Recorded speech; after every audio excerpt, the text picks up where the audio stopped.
I just got to say, the sermon, we're looking at the church at Philadelphia, right? And we have one more to go, by the way, and we'll look at that in 2 weeks. By the way, the first Sunday of Lent is in 2 weeks. I mean, did you know Easter is like in March this year? I mean, everything's just kind of being pushed up, but Lent begins in 2 weeks as we look forward to that. But looking at today, the church at Philadelphia, it's going to be in Revelations chapter 3, and what John has to say to us through this particular church, it could not have resonated more than this week, with the kind of week that I know that many of you have had, and the kind of week that many of us have had. So I kind of think that obviously it's a God thing, but that today there may be something here for us that may even resonate with our week, because it's been said that we live in an age of anxiety, right? And frankly, these days, anxiety, right? Anxiety is pretty easy to spot. We read about anxiety in the news. We see it on television. And we experience it online. It's in our movies. It's in our books. And in some ways, anxiety is very easy to see. But there are other ways that anxiety can be hidden. Other ways that anxiety is a little bit subtle, that kind of churns within us. And yet, even though we can't see it, it still impacts us. And it still shapes in some ways how we live, especially in that moment. We live in an age of anxiety. We worry about stuff. Probably one of the biggest things we worry about is, I'm going to say, finances. Can I get an amen? Yes, right? We worry about finances. We worry that we don't have enough. And maybe we're worried that we're not spending it wisely. We worry about promotions. We worry about demotions. We worry about layoffs, cutbacks, and strikes. We worry on a global scale. We worry about wars and rumors of war. We worry not only about the conflicts that are happening here in the United States, but we worry about wars that are taking place in other countries thousands of miles away. And why do we worry about those things? Because we are worried that they're going to impact us here where we live now. We worry about those countries that are getting stronger than us and richer than us. And we worry about monies that we owe to these other countries. And we pay lots of. We are anxious on a global scale. And then there are those of us who have that title of parent or grandparent. That alone, being parent and grandparent, that alone creates anxiety bombs that are just waiting to implode. And frankly, you might have had one blow up this morning, right? I won't even bother going into the list of anxiety triggers that happen within a family. And if you think, mom and dad, you're being targeted, though, you're not. Teenagers have their own, and kids have their own set of anxieties. School, will I fit in? Facebook, Instagram, Twitter, on and on it goes. We get anxious if you're a social media person. We get anxious about how many people like my status today. Did you know that? I mean, if you put the right kind of video on YouTube, you could be an instant celebrity. You could be a YouTube sensation if you put the right video out there. But if you put something up there and no one likes it, you could easily turn into despair and self-loathing. It's an anxious time, yes, here, and it's an anxious world. But the truth is that the problem, in many ways, isn't really the anxiety, because anxiety, stay with me now, anxiety does serve a purpose. Anxiety tells us that something's not right, that there's a problem, that something needs to be done, that we need to act. The problem maybe not be about anxiety, but perhaps it's more about how to manage my anxiety and our anxiety. For example, psychologists have come to understand that addictive behaviors, and you may know this, that addictive behaviors are a sort of anxiety management behavior. Addiction can be described as an anxiety management behavior. From drugs and alcohol to eating disorders, retail therapy, all sorts of things where people try to, where people try to control a certain part of this anxiety that we, again, may not be aware of. And the behavior that they engage in for a period of time, what does it do? It soothes the nerves, whatever that behavior is. It soothes the anxiety and allows them to function, that they can function through, that whatever their outlet is, it allows them to move through. And so they can be normal again without the anxiety. But you and I know it doesn't take long for anxiety to pass through our system, and the cycle of what to do begins once more. And as a result of this, we could be tempted to think that you, me, we are the source of our own daily bread. That we can make our own manna fall from heaven. That we start to believe that we are the ones, that we can pull ourselves out of this mess. I can do it by myself. I can get out of it. I got myself into it. We tend to think that we're in control. We can get this. We convince ourselves that we're smart because we're smart enough and we're good looking enough and powerful enough and we're rich enough. We have these things that we can get out of the mess that we are in. Anxiety management is to control, in many ways, the uncontrollable. Anxiety is not the problem. It's how we manage it. So the question is there a way for Christians, is there a Christianly way, I don't know if that's a word we just made up, is there a Christianly way to manage this anxiety? Now this morning we're looking at the church in Philadelphia, and they live in some anxious times. All of them do, as we've read for the past 4 weeks. Revelation chapter 3, this beginning at verse 7, this is the message, the word to the church at Philadelphia. It's on the screen there. Verse 7, and to the angel of the church in Philadelphia write these things. These are the words of the Holy One, the true one, who has the key of David, who opens and no one, who has the key of David, who opens and no one will shut, who shuts and no one opens. I know your works.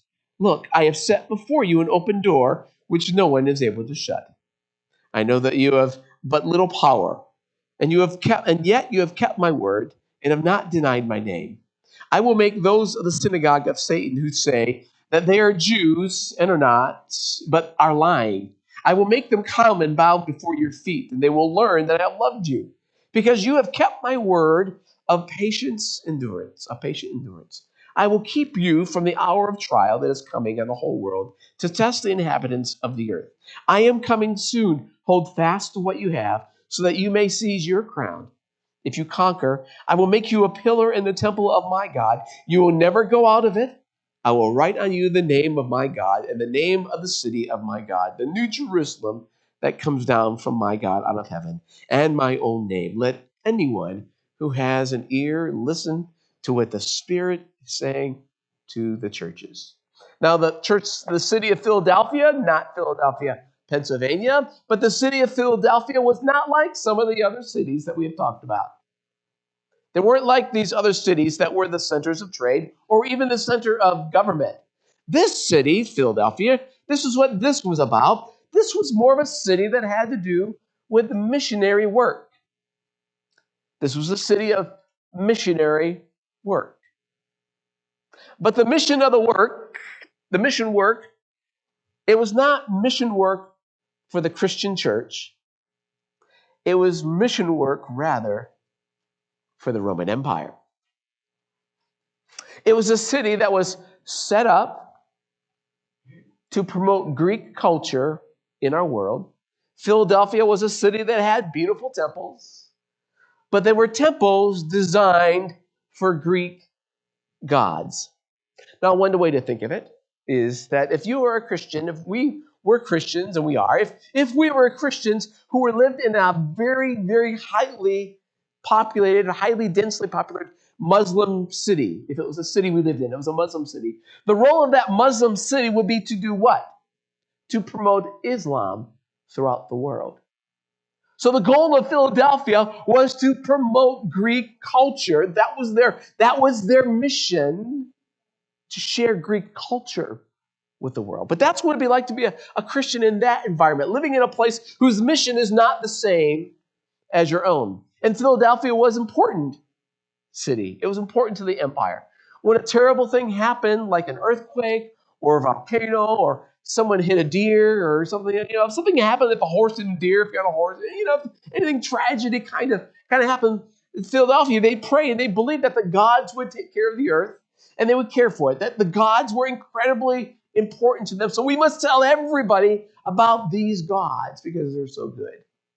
Now, the Jewish people, the Jewish folk in the empire, the Jewish folk in the Roman Empire, they were protected. They had rights under the Roman law. They were considered citizens, the Jews were, of the Roman Empire.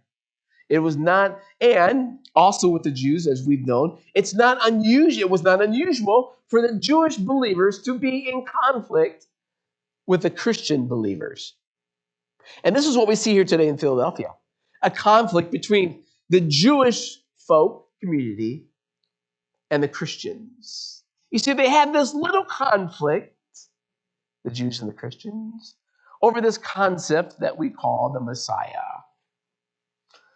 The Christians and the Jews, they just couldn't sort out this thing about Messiah. And it appears that this is what was taking place in the city of Philadelphia, where the Jewish community was a fairly large group of people. The Jewish community, now watch this, the Jewish believers had shut the doors of the synagogue to the Christians.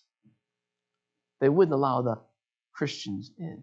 And this was a big deal, as you can imagine, for a couple of reasons. Those Jewish Christians who accepted Jesus as Messiah, who were still Jewish, but they were Jewish who accepted the Lord, who came to the Lord. Those Jewish Christians, they didn't even have a fully understanding of what that meant, that when they became a Jewish Christian, that they didn't realize that they were making some kind of radical break from Judaism.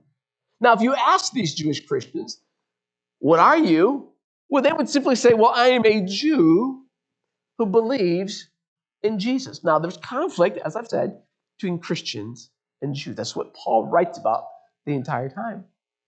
That these newly found Jewish Christians recognize that Jesus is the fulfillment of everything that we've seen, everything we've been worshiping about. They recognize that Jesus is this person, thinking that for 1,000 years, they believe, these Jewish Christians, that Jesus is the one. And they still want to worship in the synagogue. This is my church. I may be a Jewish Christian, but I still hold on to some of these beliefs as well.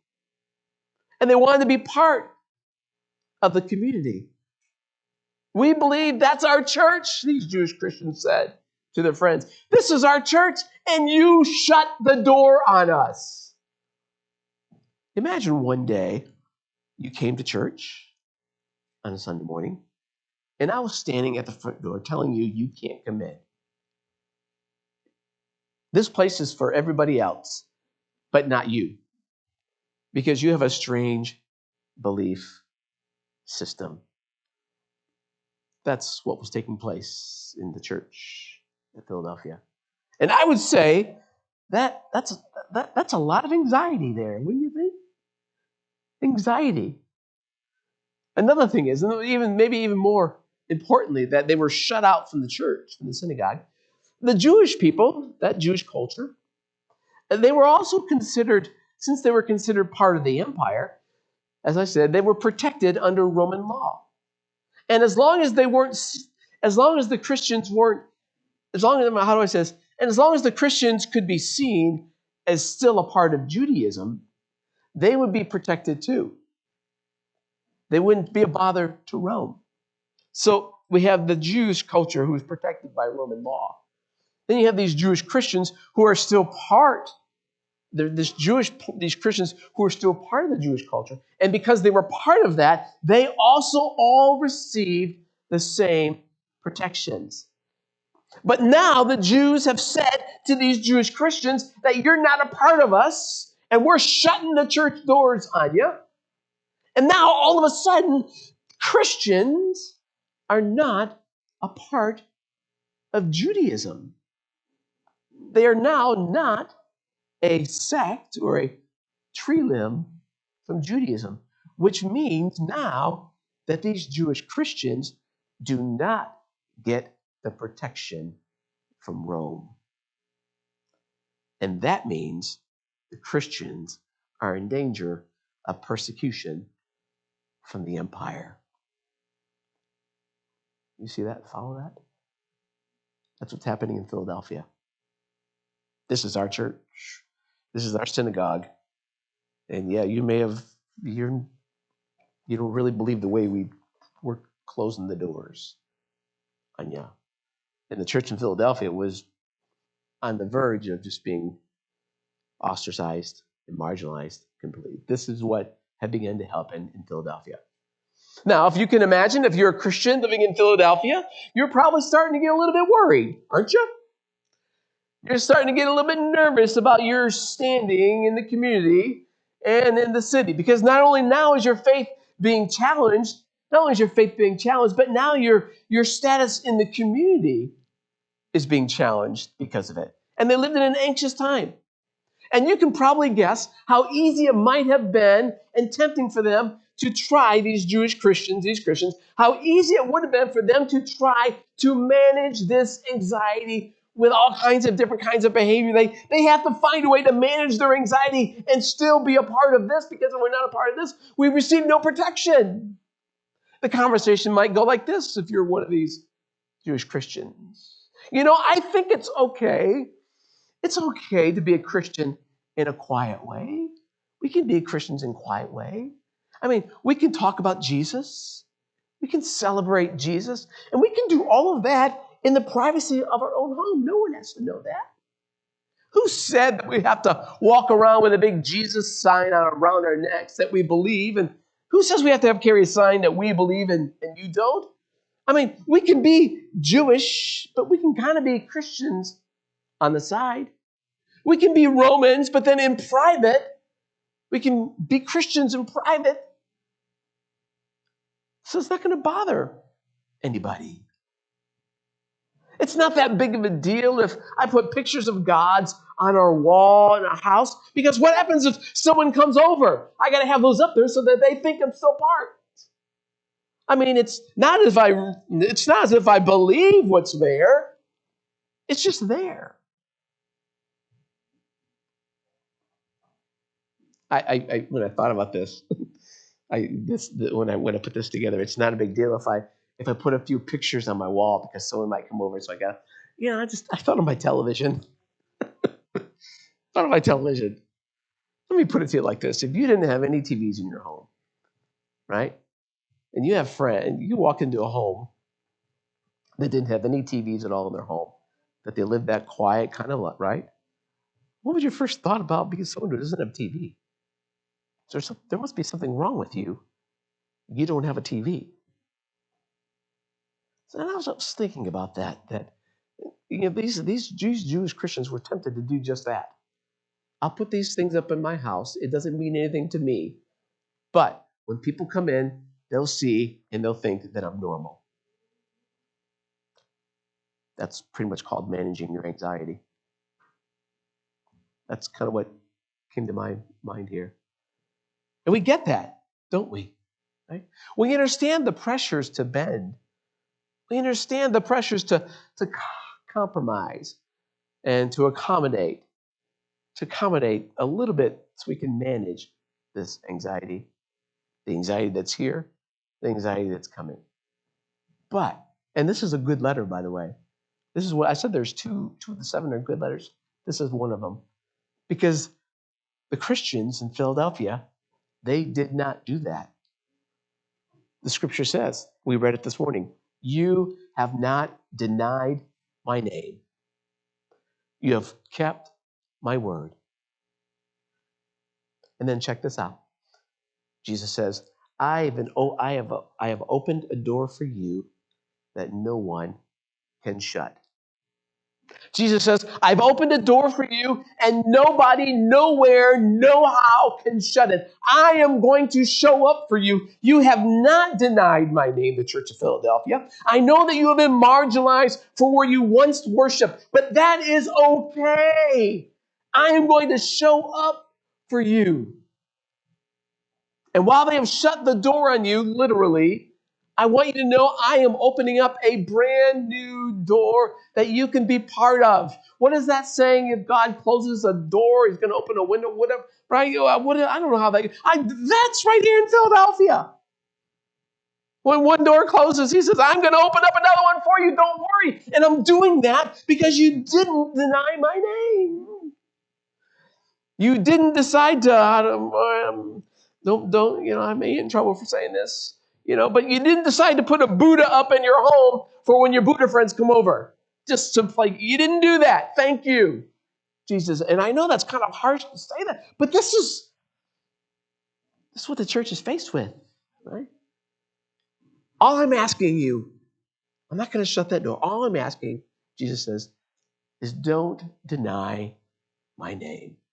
Don't buy into the antidote of empire. Don't let anxiety rule over you. I've got you. But that's hard, isn't it? It's hard. It's hard when we're faced with anxiety and pressures and things we can't control. But in the back of our mind, because in the back of our minds, at the bottom of our temptations is a kind of anxiety that we have.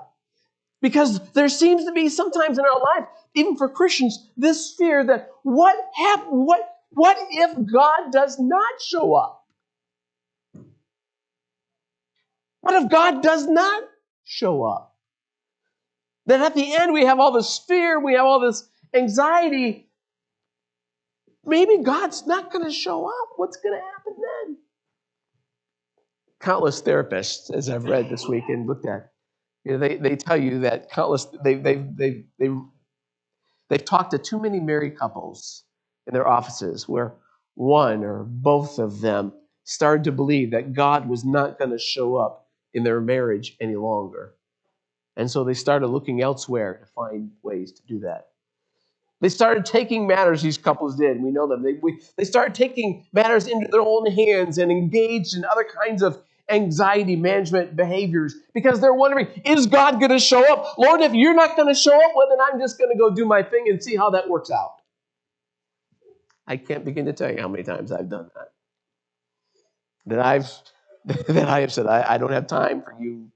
I don't have time to wait for you, God. I got to do my thing. Is God going to show up? And the strange thing is that we haven't stopped believing in God. It's that maybe we've stopped believing that God cares because he didn't show up. So let me say this. I know anxiety is hard and it's difficult. And today is not one of those sermons where I can just say, hey, trust Jesus, boom, let's go home. Off the big boy. I wish it was that simple. And I don't want to minimize the anxieties we feel because I know they're there. They're real. They're difficult. And they're hard. And the reason why it's hard is so hard is because we feel so powerless and weak. That no matter what we try to do, no matter even how we try to manage those things that are going on, we know we can't do it and we're weak and we're powerless. And our anxiety is just overwhelming. But this is what John tells us in our passage today. He says this. This is what he says to those Christians in Philadelphia who have so much fear and anxiety that God's not going to show up. This is for us today. Jesus says to you, I know your works. I have set before you an open door that no one is able to shut. I know that you have but little power, yet you have kept my word, and you have not denied my name. I will make those of the synagogue who say that they are Jews and are not, but they are lying. I will make them come, and I will make them bow down before your feet, and they will learn, and they will know that I've shown up, and I love you, because you have kept my word of endurance. Because you have done that, I will keep you from the hour of trial that is coming. I am coming soon. So hold fast. My friends, today, hold fast. Hold fast. He's going to show up. He says he will. Don't deny him. He'll show up. And I love this because the church and that I love this. Jesus knows that the folks are in Philadelphia are anxious. He knows that they're in danger, and he knows that they have little power. But I love this about God. Because you know what? There's this thing about this characteristic about God that he always seems to prefer to work with the weak to get his stuff done. He likes to work with the weak. God has always continued to work with those who feel like they have nothing. God has always chosen to work in unexpected ways of those who are just all knotted up. Did you know that? Did you know that God gets a kick out of taking 90-year-olds and turning them into parents? He loves doing that. He loves to. Did you know that he likes to choose slaves to make a great nation? He likes to work with reluctant leaders who are murderers on the run, murderers who stutter and are shameful. He likes to use those kind of folks to lead. Ask Moses. Did you know God likes to make his announcements through shepherds? He likes to disciple fishermen. He likes to have lunch with short people. God likes to hang out with thieves, liars, cheats, swindlers, adulterers, tax collectors. God likes those folk. He likes to hang out with them. The good news of the gospel is this. If you feel weak and powerless today, then guess what? You're in good company. You're in good company. You can say to God that you're weak and powerless, and you can say that you're anxious and you don't know what to do, and you can go to God and say all these things, and God will look at you and he'll say, yes, that makes you my kind of people. I can do something with that. Sometimes even as a church and even as a community, we don't know what to do in this world. It's crazy. With our biology is changing, our sexual ethics, all those changes that are happening outside of these places. We don't know what to do. We don't know what to do we don't know if we're raising our kids right. And we don't know if this church can speak to the community. But God looks at us and he says, don't worry. You're just my kind of people. I'm going to show up. I'm going to show up. It reminds me of a story. Anne Lott. I may have read something from her before. But she writes in her book, in one of her books, she writes this. She writes about the first year of her son's life.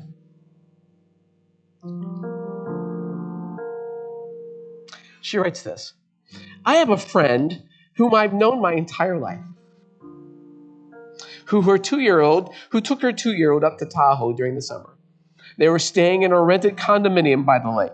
And of course, Tahoe is such a hotbed of gambling that all the rooms are equipped with these curtains and shades that block out every speck of light so that you can stay up all night in the casinos and then you can sleep all day long into the morning. One afternoon, she put the baby to bed in his playroom in one of these rooms in the pitch dark, and she went to do some work. A few minutes later, she heard her baby knocking on the door, from inside the room, and she got up. Knowing he crawled out of his playpen, she went down and put him down again. But when she got to the door to go do that, she found that the door was locked. He had somehow managed to push the little button on the doorknob. He was calling out to her, "Mommy, Mommy!" And she was saying to him, "Just jiggle the doorknob. Just jiggle the doorknob. Just jiggle the doorknob." Of course, he's an infant, so he's not speaking much English. After a moment, it became clear to him that his mom couldn't open the door, and a panic set in. He began sobbing.